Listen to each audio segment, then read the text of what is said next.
اعوذ باللہ من الشیطان الرجیم بسم اللہ الرحمن الرحیم الحمد للہ الذی جعل کمال دینہ و تمام نعمتہ بولایت علی بن ابی طالب علیہ السلام والصلاة والسلام علی سید الانبیاء والمرسلین وآلہ الطیبین الطاہرین المعصومین، اما بعد فقد قال امیر المؤمنین علی بن ابی طالب علیہ السلام بسم اللہ الرحمن الرحیم وَلَقَدْ عَلِمَ الْمُسْتَحْفِظُونَ مِنْ أَصْحَابِ مُحَمَّدٍ صلی اللہ علیہ وآلہ وسلم انی ارد علی اللہ ولا علی رسولہ ساعت قط۔ ناظرین قدر سامعین محترم، السلام علیکم ورحمۃ اللہ۔ درس نہج البلاغہ کا خطبہ نمبر 198 میں پہنچ چکے ہیں۔ اس خطبے میں امیر المومنین نے اپنے حق خلافت پر صحابہ کو گواہ قرار دیا ہے اور اپنی یگانگت پر دلیل اور لوگوں کا جہاد سے فرار کرنا اور رحلت رسول پر خدمات اور ملائکہ کا مسلسل نماز جنازہ پڑھنا، اور کسی صحابی کے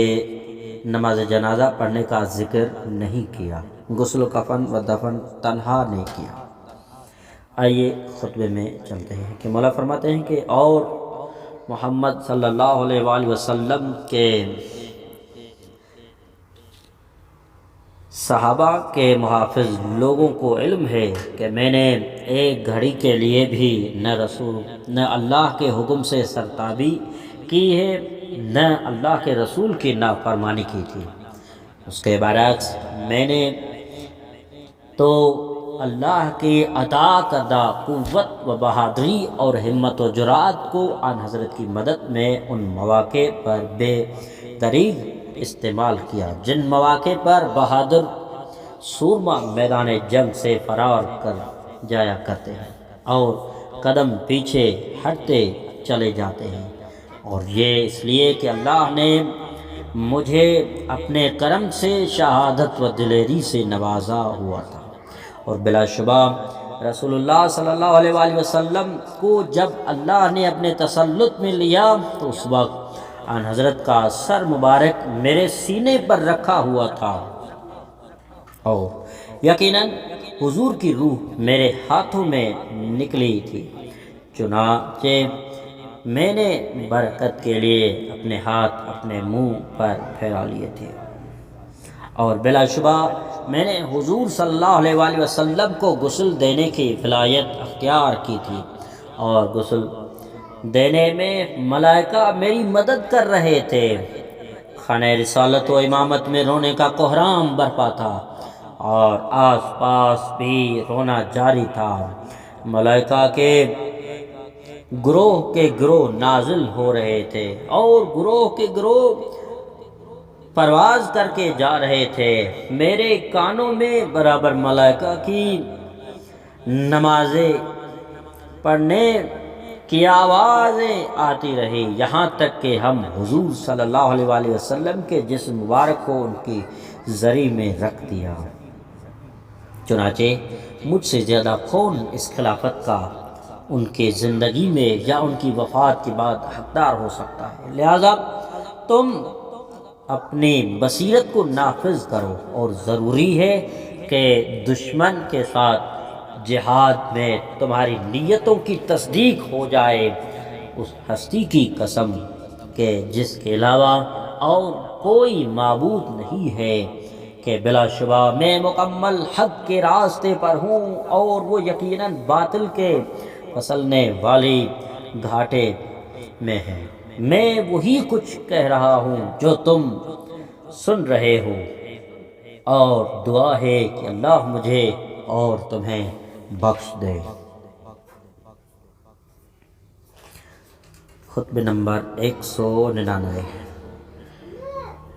اس خطبے میں امیر المومنین نے اللہ کی چند صفات اور احسانات اور تقوی حلال مشکلات ہے اس کے اثرات کے بارے میں بیان کیا ہے، اور اطاعت کا ڈھونگ اور دیندار کا مصنوعی لباس اور اسلام اور رسول اسلام کی ہمہ گیر پوزیشن اور قرآن کریم کی ہمہ گیر۔ آئیے خطبے میں چلتے ہیں کہ مولا فرماتے ہیں اللہ بیابانوں اور جنگلوں میں چرنے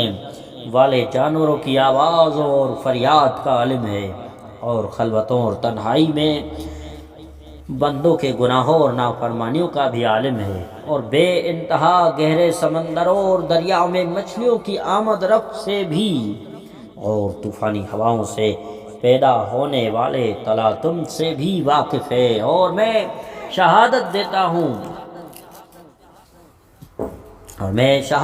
ہوں کہ محمد صلی اللہ علیہ وآلہ وسلم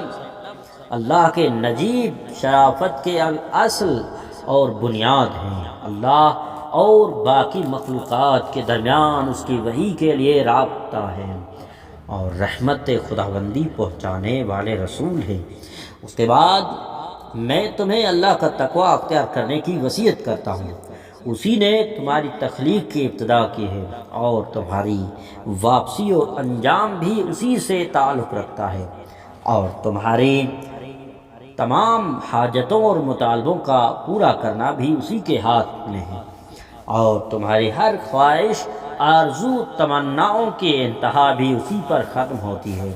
اور تمہارا صحیح راستہ بھی اسی کی طرف جاتا ہے،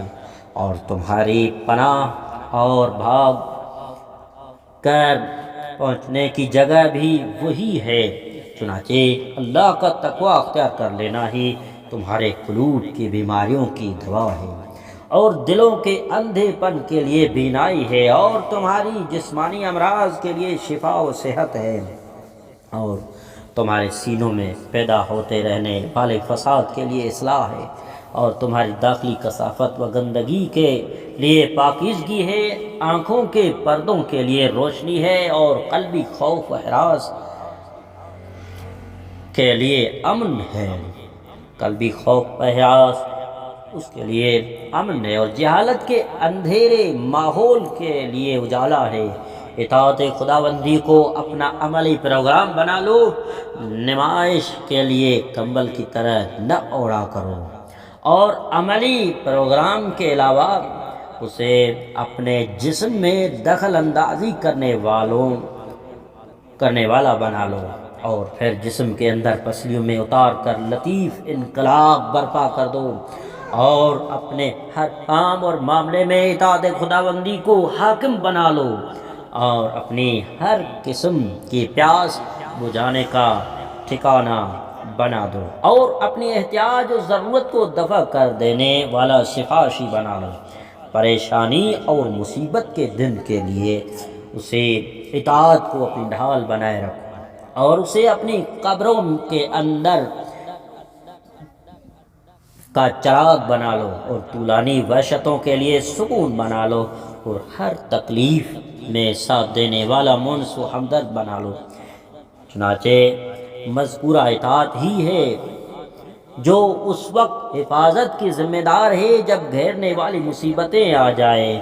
اور توقع کے مطابق خوف و وحشت کا سامنا ہو جائے، اور بھڑکتی ہوئی آگ سے مقابلہ ہو جائے، تو اطاعت خداوندی بچا لے گی۔ چنانچہ جو شخص تقوی کو اپنا معمول بنائے رکھتا ہے تو قریب آنے کے بعد بھی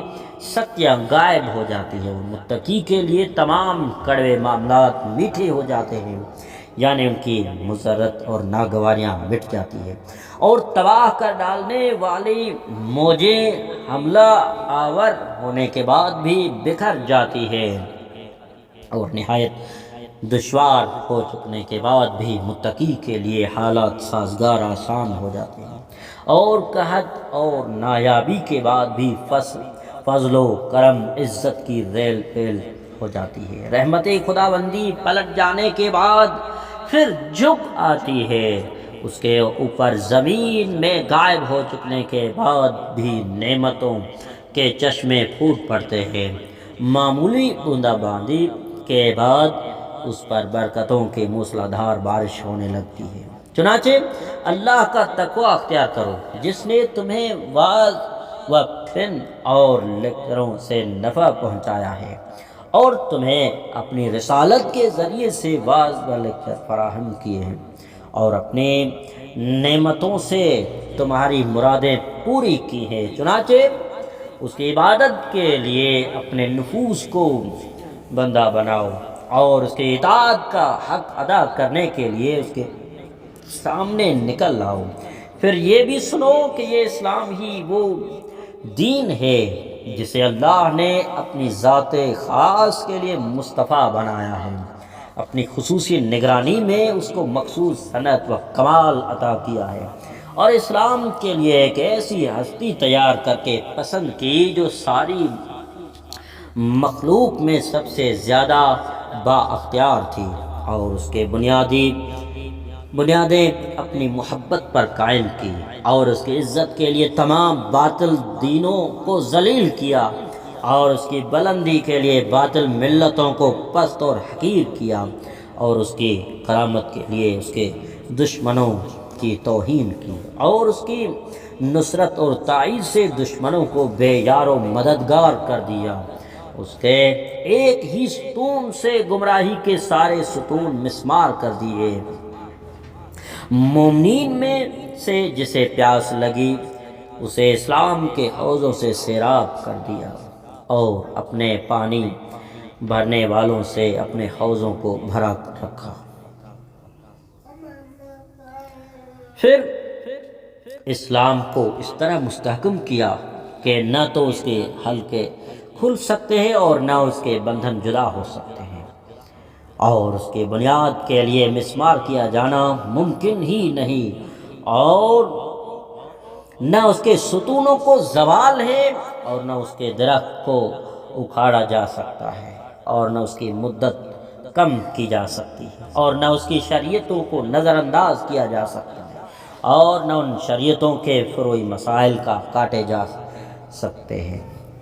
اس کے طریقوں میں تنگی آنے والی نہیں ہے، اس کی سہولتوں میں دشواری نہیں آ سکتی ہے، اس کی واضح صورت پر کوئی کالا دھبا نہیں ہے، اس کے قیام میں ٹیڑھاپن نہیں ہے، اس کی لکڑی میں پیچ و خم نہیں ہے، اس کے کشادہ راستے ریگستان نہ بنیں گے، اس کے چراغ بجھنے والے نہیں ہے، اس کی مٹھاس میں کڑواہٹ نہیں ہے۔ اسلام وہی ہے جس کے ستون اللہ نے حق کی زمین میں قائم کیے ہیں، اور اس کی بنیاد کو ہمیشگی دوام قیام بخشا، اور اس میں ایسے پھوٹ کر نکلنے والے چشمے ہیں جن سے دوسرے عام چشمے بھرے رہتے ہیں، اور ایسے چراغ ہیں کہ جن کی لو روشنی برساتی ہے، اور راتوں کو رہنمائی کرنے والے ایسے مینارے ہیں جن کی پیروی سفر میں رہنے والے کرتے ہیں، اور ایسے نشان راہ سنگ میل ہیں جن سے سیدھی راہ اختیار کی جاتی ہے، اور سیراب ہونے کی ایسی سبیلیں اور گھاٹ ہے جن پر پیاسے اترتے ہیں۔